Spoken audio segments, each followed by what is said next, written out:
Banteng dari Kota Mobagu, Sulawesi Utara. Kali ini saya menyampaikan informasi terkini tentang perkembangan tempat usaha di gedung bioskop Palapa saat ini. Yang pada November tahun lalu, ya Desember, kami minta supaya pemerintah itu meninjau rencana untuk dibongkar, tapi oleh pemerintahan waktu itu PJ Asri Panani tetap memaksakan diri untuk membongkar tempat usaha ini. Yang pada akhirnya tempat usaha di sini sudah mati ya sejak Desember lalu 2023 sampai saat ini udah November. Berarti hampir setahun tempat usaha ini tidak beroperasi karena ditutup secara paksa ya oleh pemerintahan PJ Wali Kota yang waktu itu dipimpin oleh Bapak Dr. Andes Asri Panani. Tapi alhamdulillah pada hari ini Senin 25 November 2024 sudah kembali mendapatkan surat izin usaha dari pemerintahan di bawah pimpinan Bapak Abdullah Mokoginta, sarjana hukum magister sains yang saat ini menjadi wali kota Kota Mobagu. Dan untuk itu kepada Bapak Abdullah Mokoginta selaku wali kota Kota Mobagu saat ini, kami menyampaikan ucapan limpah syukur dan banyak terima kasih, di mana telah berlaku adil ya dengan memberikan ruang seluas-luasnya bagi masyarakat Kota Mobagu untuk berusaha ya dari berbagai sektor ekonomi. Dan untuk itu lebih jelas kita lihat keadaan di dalam gedung yang kemarin ditutup oleh pemerintahan Asri Panani. Kita lihat dari dekat. Ikuti saya. Dari awal di sini memang tempat gedung bioskop Totabuan, gedung bioskop Palapa yang kemudian beralih fungsi menjadi tempat gudang dan perkantoran. Tapi kemudian 2018 yang lalu perkantoran ini, gudang, dialih fungsikan lagi oleh pemilik bangunan dengan menjadikan tempat usaha. Di sini dulu ada perdagangan barang di sini, tempat barang-barang sembako ya, dekat-dekat sini. Di sini tempat sembako yang kemudian ditutup oleh pemerintahan Asri Panani yang digusur pada saat itu dengan mengerahkan APH ya, Pol PP, dengan alasan waktu itu katanya di sini ada mengganggu Kaptipmas. Kami sudah bantah pada saat itu bahwa kalau ganggu Kaptipmas, terbukti masyarakat di sini dan pengguna jalan di depan tidak ada satupun komplain bahwa tempat ini mengganggu Kaptipmas. Itu salah satu alasan daripada Asri Panani untuk membongkar tempat usaha di sini pada saat itu. Di sisi lain, di tempat yang lain yang sudah nyata-nyata mengganggu Kaptipmas, misalnya di depan supermarket Abdikarya, itu kan ada parkiran liar di sana. Ruas jalan milik semua masyarakat Indonesia, milik semua masyarakat umum, sudah dikapling ya. Di sana ada tempat parkiran, dipungut biaya lagi. Dan itu di depan mata Bapak Asri Panani dibiarkan pungutan liar itu terjadi. Yang sudah nyata itu mengganggu Kaptipmas. Tapi justru yang di sana itu sudah jelas melanggar hukum ya, dibiarkan. Alasan itu jalan provinsi. Kalau itu jalan provinsi ataupun itu jalan nasional, itu masalah fisik ya, masalah fisik jalan. Karena tupoksi dari pemerintah kan itu pemerintahan, kemasyarakatan dan pembangunan. Nah, urusan pembangunan itu betul jalan nasional atau jalan provinsi. Tetapi di atas jalan peruntukannya itu peran kemasyarakatan. Dan dari peran kemasyarakatan itu mengganggu ketertiban umum. Harusnya itu yang ditertibkan oleh Asri Panani, tapi itu dibiarkan. Ya. Kemudian di sini dinyatakan melanggar ketertiban, sehingga itu salah satu alasan untuk dibongkar. Itu kan fitnah. Kedua alasannya bahwa pada saat itu di sini ada pungutan liar. Pungutan liarnya model seperti apa? Harusnya dibuktikan dulu. Tidak hanya dengan lisan menyatakan ada pungutan liar, kemudian dibombardir. Masalah perizinan waktu itu perizinan itu ada semua. Hanya pemerintah, ya, pemerintah pada saat itu yang menghentikan ya, proses pengurusan perizinan.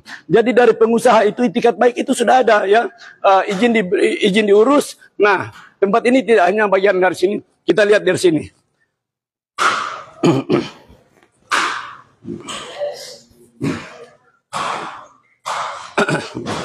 Nah, jadi tempat ini bagian dari sebelah juga.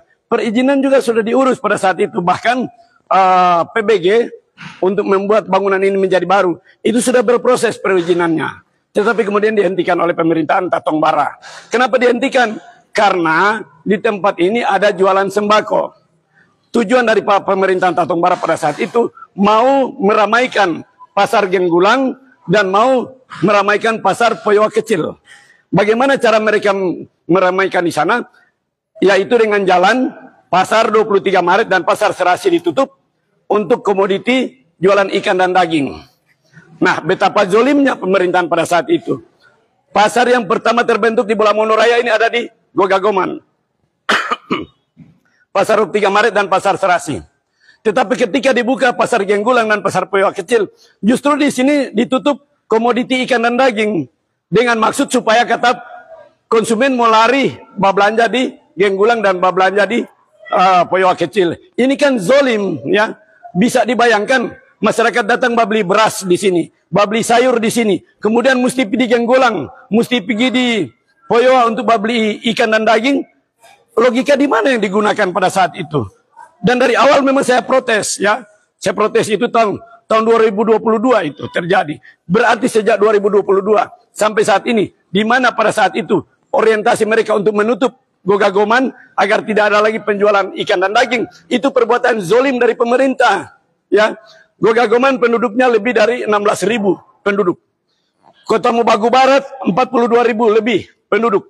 Di sini ada konsumen dan juga ada pedagang. Ketika pasar di sini ditutup, berarti yang dirugikan itu bukan hanya pedagang, tapi masyarakat Gogagoman 16.000 dan masyarakat Kota Mubagu Barat ini lebih dari 42.000 jiwa. Ini semua yang dijolimi. Dan alhamdulillah, kejoliman dari Pak Asri Panan yang kemarin menutup pasar ini saat ini sudah terobati. Alhamdulillah, kami memperoleh pejabat wali kota yang adil, ya. Sehingga kalau di tempat lain diberikan izin untuk berusaha, maka otomatis kami juga di sini sebagai warga negara punya hak untuk berusaha. Dan alhamdulillah, dengan adanya izin usaha yang dikeluarkan oleh Bapak pemerintahan Bapak PJ Wali Kota Abdullah Mokoginta, maka saat ini, ya, insya Allah tempat ini akan lanjut, ya. Tinggal kita akan rehab lagi, perbaiki, kemudian berdasar izin usaha ini, tolong didekatkan ini. Di sini ada baterang, mohon maaf karena di sini lampu selesai mati. Ini sudah ada izin usaha yang dikeluarkan pada hari ini 25 November 2024. Ini sudah jelas, ya, berdasarkan peraturan pemerintah dan seterusnya. Jadi perizinan berusaha berbasis risiko, nomor induk berusaha NIB 91/2000, 12/20, 17/13 dan seterusnya. Ini yang sudah dikeluarkan oleh pemerintahan saat ini, ya, atas kepemimpinan Wali Kota Abdullah Mokoginta. Nah, ini ada di sini perizinan berusaha berbasis risiko, nomor induk berusaha, ini sudah ada di sini. Nah, atas dasar ini tempat ini resmi punya legalitas dan akan kami lanjutkan usaha di sini yang tentunya mentaati ketentuan yang sudah diberikan oleh pemerintah. Selaku pengelola tempat usaha ini, Denny MB Mokorompit yang juga merupakan humas di sini menyampaikan limpah syukur dan banyak terima kasih kepada pemerintahan Abdullah Mokoginta, dan dengan adanya izin ini maka kami juga akan kembali berkoordinasi dengan lembaga hak asasi manusia yang kemarin kami sudah pergi di Jakarta, ya, sudah pergi di Komnas HAM di mana ada pembicaraan-pembicaraan tertentu, dan dengan adanya izin ini berarti kami sudah harus menghentikan laporan kami dan proses di Komnas HAM karena sudah ada izin. Ini juga akan kami laporkan ke Komnas HAM. Dengan adanya izin berarti persoalan pencabutan hak asasi masyarakat, hak asasi manusia di Kota Ketombagu saat ini sudah dilepas oleh Bapak Abdullah Mokoginta. Syukur mantuk Pak Abdullah Mokoginta, dan insya Allah Bapak Asri Panani, Ibu Tatong Bara yang kemarin mencabut izin usaha sini, menjolimi tempat usaha ini, insya Allah peroleh ampunan Allah Subhanahu Wa Taala dan kembali ke jalan yang benar. Denny MB Mokorompit menyampaikan, atau nama lengkap Denny Mukmin Bareng Mokorompit, menyampaikan dari tempat usaha yang saat ini sudah diberi nama Fajar Palapa. Insya Allah mohon doa dari masyarakat Kota Mobagu terkhusus, agar usaha ini bisa bermanfaat untuk masyarakat Gogagoman, Kota Mobagu, dan Bolang Monong Raya. Assalamualaikum warahmatullahi wabarakatuh.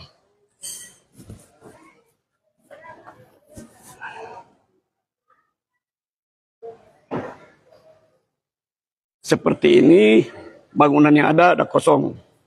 Tidak ada lagi usaha di dalam, udah lebih dari udah hampir setahun.